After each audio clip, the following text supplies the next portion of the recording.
Right, nkulamusizaako nnyo mukwano gwange gyosinza obanga otuwuliriza webale kwekumira ku Yugi Updates TV mbakulisaayo nnyo gye mubadde mutalagidde mwenna bataddemu effort ey'amaanyi abataddemu amaanyi omuwendo ogw'enjawulo okusobola okulaba nga campaign zino zigenda mu maaso ez'enkyukakyuka. Mbagala nnyo mbatumiddeko abali mu diaspora abali emitala w'amayanja mukola ky'amaanyi nnyo oli ku Yugi Updates TV gatanatuyingako kirya wansi waliwo ekigambo subscribe oberenga otuyungako ddala butereevu.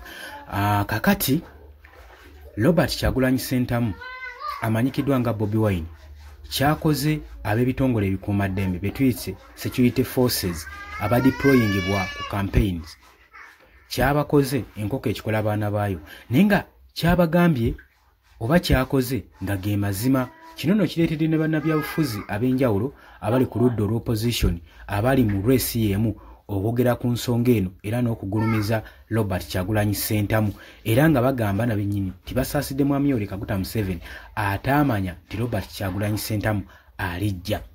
Jjukira nti nno Mwami Yoweri Kaguta Museveni ebbanga ddene mu byobufuzi by'eggwanga Uganda azja ateekawo enkola ya demokulasiya ng'alaga amawanga amalala nti demokulasiya mu ggwanga mwali nga kino akikola atya ateekawo okulonda ategekawo okulonda ne bamwesimbako n'atwala okubanga akalulu kano kali fair nti mu nsi mulimu demokulasiya bamwesimbako era omuntu asobola okuvuganya naye era obukulembeze oba entebe y'obukulembeze tagiriiko bwamampaati. Kakati n'asobola okuteekawo ekifaananyi kya demokulasiya kati mu kyo ekirala kyayongerako kyabadde akola kwe kugula bannabyabufuzi bonna abali ku ludda olw'opposition era myaka egiyise nga 10 tewabaddewo opposition wano mu Uganda kubanga kyazuuka nti nno Mwami Yoweri Kaguta Museveni abadde ayina enkola ey'okugulirira ab'opposition bonna n'abagulirira n'amanya ki kye baagala ne babanga kugamba ali mu kazannyo ke kazannyira paka we wa penetrating omusajja omu yayita mu bumooli nga tebalabye Robert Kyagulanyi Ssentamu nga tebalina ngeri ki gye bamugula ng'ali self made nga buli kimu enkola ne system gyajjiddemu yonna yagyetegekedde. Kati Mwami Yoweri Kaguta Museveni n'abulwa engeri y'okukola ki y'omutuukako noba ey'omukkakkanya. Kati ensonga waki olaba ebbugumu liri nnyo mu kibiina kya NRM ekiri mu buyinza. Gw'okiyita kyangu ekibiina ekiri mu buyinza okubanga kiyina ebbugumu nga kyeraliikiridde ate nga ekibiina ekiri mu buyinza kye kimu ku kironda minisitiri zonna omuli minisitiri ey'ebyokulonda omuli byabakama omuli abalamuzi bonna abandisazeewo nti nono ye muwanguzi abandirangiridde abakuli exercise yonna eya campaign Mwami Yoweri Kaguta Museveni yagironda naye ki ekyandibadde kimweraliikiriza ennyo ng'ebyo byonna abiina ng'era akimanyi n'okumulangirira kisoboka. Waliwo okutya ebyali mu kalulu ka 2021 mwabiraba basobola okukulangirira oba n'otuuka n'oyagala okubba akalulu ne kagaana ng'ye mwakiraba. Kati kino Mwami Yoweri Kaguta Museveni kyasinga okutya. Ngenda kuba nkulaga mu katambi Robert Kyagulanyi Ssentamu kyakoze ebitongole ebikuumaddembe message gy'abawadde nkulage ne bannabyabufuzi abagenda mu maaso n'okukungiriza ennyo Robert Kyagulanyi Ssentamu nga boogera ku nsonga eno nga bagenda mu maaso n'okuwabula Mwami Yoweri Kaguta Museveni. Kitegeeza ki kiba kyabulyaza amaanyi ebibiina by'obufuzi ebirala byonna ebiri ku ludda oluvuganya obutajja mabega wa Robert Kyagulanyi Ssentamu kubanga tulaba nga n'ebimu bimukkiririzaamu era nga n'enkola ye bagikkiririzaamu. Kati tetulaba nsonga lwaki mba nga muli kimu mwagala kuleeta nkyukakyuka mu ggwanga lwaki temubaakinga Robert Kyagulanyi Ssentamu ne tulaba ekinaabeerawo mu Uganda empya. Oli ku Yugi Updates TV kosinza obanga otuwuliriza mu bwangu naatera okuba nga nkuteera akatambi osooka Robert Kyagulanyi Ssentamu kiyakoze ab'ebitongole ebikuumaddembe message yabawadde eyabatutte nga bagenzi bawuniikiridde nga nabo beewuunya. So n'oluvannyuma nkuleetera video ekulaga bannabyabufuzi nga nabo ekigenda mu maaso bakyewuunya newankubadde bali mu race y'emu saagala kuliisaayo nkwaniriza mu comment section. Zero sente esobola okusasula abasawo tewali fujjo lyonna. Why do you have to deploy 100-200 police officers to do what? Nze akasajja akatono masimutya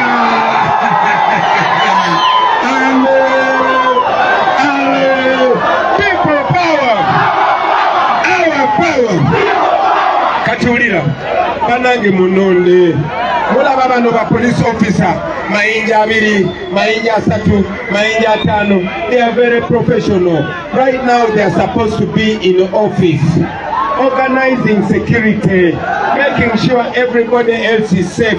Naye kati ne bwe wabairayo accident abapoliisi bajja kubeerawo, ne wabeerawo fire catastrophe abapoliisi bajja kubeerawo. Batya bino ebigambo byenjogera kuba bino ebigambo byenjogera biringa masasi.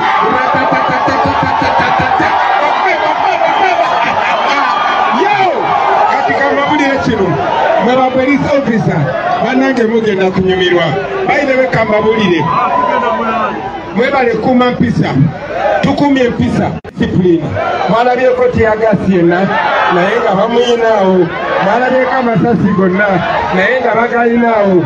Ekitegeeza tugenda kuwangula Museveni ng'alina emundu naye nga talina gwa kubasasi. Alina emundu naye talina gwa kubasasi. Ne ba ofisa bakiraba balaba tetulina musango. Bino byonna bye tukola biri within the law and these are officers of the law. So namwe mbasaba, please don't look at them as your enemies. They are not your enemies. These are our brothers. These are our sisters. These are our uncles. These are our friends. One of these could be your boyfriend. One of these can be your girlfriend. Abawala, but our police will have a number.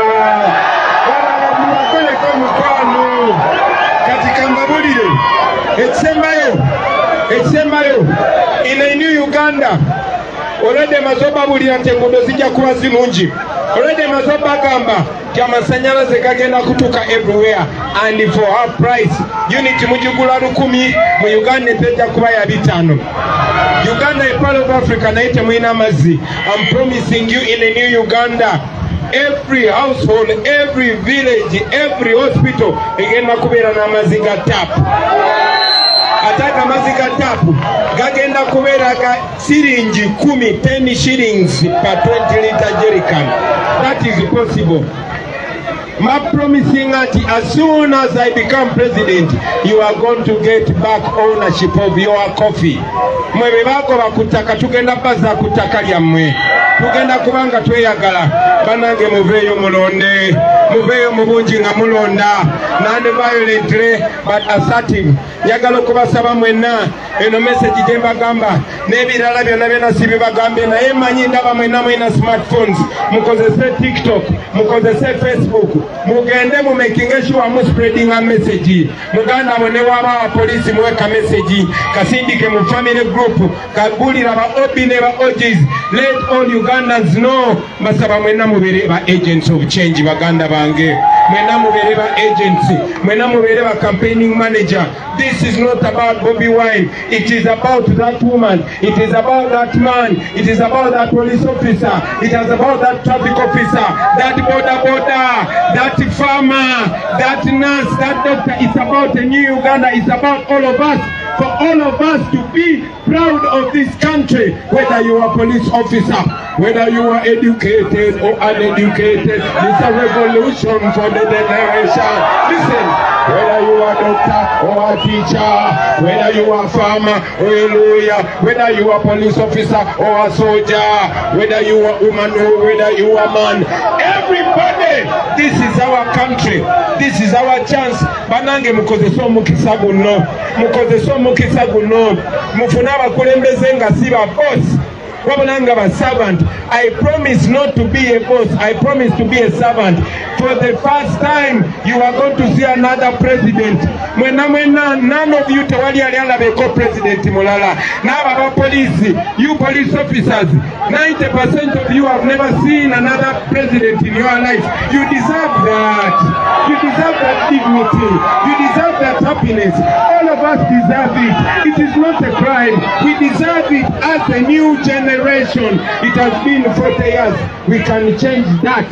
My brothers and sisters, this is our 1962. Since independence, Uganda has never seen a peaceful transition of power. 63 years, Museveni afuzeko 40 years. Banange tukyusemu. Mugenda kulaba enjawulo. Mujja kulaba abaana bamwe bajja kufuna emirimu. Mujja kweyagala mu Uganda. banange tugenda na misindwa muleke ba police officer bayite obulungi abo ba police officer baffe abachali baffe banange bwe balaba naba IGP naba ba commissioner ba police meise bulungi mwe ba police officer mu Uganda pera mwe mugenda kweyagala banange lwaki sirekerawo naye nga sinamaliriza bwe mugenda okulonda akabonero umbrella mugenda nolaba Bobi Wine ku umbrella tikinga bolaba Simiyu ku umbrella tikinga ate mu abantu b'emagale kambabulire kino muyulira muyina wane ekisajja kijja ne kibalima nti kirasta ekyo si kirasta eyo si rasta yazanga bulira Bob Marley yatuyigiriza equal rights and justice. Bob Marley yagamba bwati emancipate yourself from mental slavery, none but yourself can free your mind. Have no fear for the fake Rasta, because that Rasta can't stop the time. How long shall they kill our brothers? How long? Banata abantu baffe kumala myaka emeka tosobola kubeera ng'oli Rasta naye nga batta abantu gwe ng'osupporting a dictator. Tosobola kubeera ng'oli Rasta nga barepinga abakazi n'otafaayo. Tosobola kubeera ng'oli Rasta ng'abantu batambulira ku luguudo bwe buti. Tosobola kubeera ng'oli Rasta naye ng'osupporting a black colonialist. Simiyu ye Rasta omutuufu babuulira kino kubanga ge mazima. Vote for Simiyu and vote for the umbrella. Vote for change. Supporting a muke tolonda kintu kyonna kya yero yoyo gwe boogerako eyeeyita Rasta yoyo gwe boogerako eyeeyita Rasta uyo tabangako Rasta Sirabe mukibi abannayuganda babitegeera kati nooza ne bwentema baboyi mukibi asese Goza ni Museveni yakeerako kambeere nze semujusaagala kulimba ndi nakeerako nenoza ndinokera ku machanga Kyagulanyi yakola bino byakola Kyagulanyi yampita kaawo nga tuli muwoko tuwaka nako olimba leka tutambule na namuza studio nanga nange mu lutalo lumulwana mbakoleddeyo oluyimba nga ndowooza nti ali mbya kuyimba mwagenda okukoma yandeetaawo nandamuze kamoki nanga muwoko muwaka gwe tulimu mbakoleddeyo oluyimba oba olujjukira nti leka batambule Museveni nga tekiyimagininga era emu kubisinga okubatabula nti omuyimbi ow'ekamoki wa bulijjo akeera ku nkyana abafuukira ekizibu naliko n'omusajja omu profesa akagundi tokalaba mwerabidde mukulu amanya Mushega nti abaffe basoma abagenda naye ono owa ghetto najja kati kyekyo abafuzi b'omu Afrika bonna kye beerabira nti bw'ogula bassemunju n'obamalawo bonna oyinza okera ku nkya akuba bulooka n'ajja nga tokyayinza muzza mabega ate nga tiwamwetegekera ne mukeera ku nkya ng'akulembera eggwanga muga yatuusa atya neko ne profesa omungaga gisobola kulemberwa Kyagulanyi ne mugaa you have no choice mukeera ku nkya nga yaliwo akulembere nga temukyalina kyakkola choice gy'olina kwetaba mu kuleetawo okukyukakyuka okugasa buli omu olwo osobola okwetaba mwani asalawo ani anaddirira naye buli w'obeera nga obanga amazzi gakulukuta n'ogayimiriramu tegajja kujja walaba amazzi bwe gatwala Katonga gaali gajja ng'ebitoogo bigakutte ebisansasansa ekiseera bwe kyatuuka nga amaanyi gagawezi gateekwa kugenda buli ekyaliwo gagenda nabyo kati ekyo Museveni kyayolekedde olwo n'ateekawo poliisi olwo n'ateekawo amagye ekiseera bwe kinaabeera kituuse gwe weewunye Sudan nze naliyo nga Bashir ava e South Africa nga bagenza omwaniriza ku kisaawe nga ndawo omusajja bamwagala nnyo Gaddafi kyekimu buli kimu yakiina kikabere Mubaraka kati ekyokulabirako kyenkuwadde ekyo ndi Museveni olutindo lwali lw'amaanyi olw'Ekatonga naye amazzi gaaluleeta n'ebitoogo n'emiti tegaalekayo ekintu nakimu ku kkubo abasirikale nali ne Brigadier Ssebaggala nga nnyumiza ku biseera bya Amin baasuulanga n'emmundu ne bambala engoye z'abasivilian ng'emmundu n'ekyambalo kifuuse problemu akisuula n'ateekamu olugoye ne efula ntawati siri musirikale waffe wantoni awo bayitangawo nga bagenda wano exactly kati nga babisuula awo ne badduka kyekyo kizibu Museveni buli w'oteetaba mu kuteekateeka nkyukakyuka ya mirembe ery'eggwanga bw'ejja nga si nteeketeeke togenda kumanya ani agenda kulembera but tu nammwe mwennyini nnyini mugenda kunoonya ate waakuyita kikozesa abantu constitution nga nti katutuukeyo nga mirembe tutuuke bwe tuti